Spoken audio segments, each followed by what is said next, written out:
मध्ये आहे। अमरावती मतदारसंघात दर्यापूर आणि अंजनगाव आणि ग्रामीण भाग या ग्रामीण भागातले बरेचशा म्हणजे जे शाळा आहेत त्या शाळेमधून आम्हाला शिक्षकांची कमतरता आहे याबद्दल बरेचदा निवेदन दिले। आता शिक्षण मंत्र्यांकडे सुद्धा निवेदन दिलेले आहे आणि देरकर साहेबांनी पण निवेदन दिलेले आहे। हा दर्यापूर मतदारसंघाचा आणि अंजनगाव मधला हा पण विषय मार्गी लागला पाहिजे।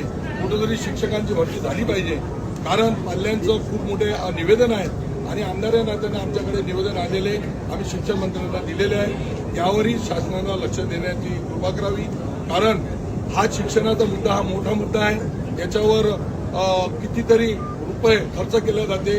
गरीबातून गरीब लोक शिक्षणासाठी पैसे खर्च करतात आणि त्यांना अगर शिक्षकच मिळाले नाही तर हा खूप मोठा मुद्दा आहे आणि आम्ही आणखी रिमाइंडर म्हणून डबली शिक्षण मंत्र्याकडे आम्ही या निवेदन आणखी देणार। कधीपासून आपण मागोवा घेताय आपण या शिक्षकांचा? बऱ्याच दिवसापासून म्हणजे आता मी निवडून आलो तेव्हापासून मागोवा घेत आहे आणि आताही माझ्या कापूसतळणीमधून मला आताच फोन आला। कापूसतळणी हे मोठं गाव आहे, तिथं पण उर्दू शिक्षक पण नाही आणि आपले उर्दू शिक्षकांच्या शाळेमध्ये शिक्षक नाही आणि मराठी शाळेमध्ये पण शिक्षक नाही। त्याच्यामुळे हा मुद्दा बऱ्याच दिवसाचा आहे आणि तो आता प्रलंबित आहे।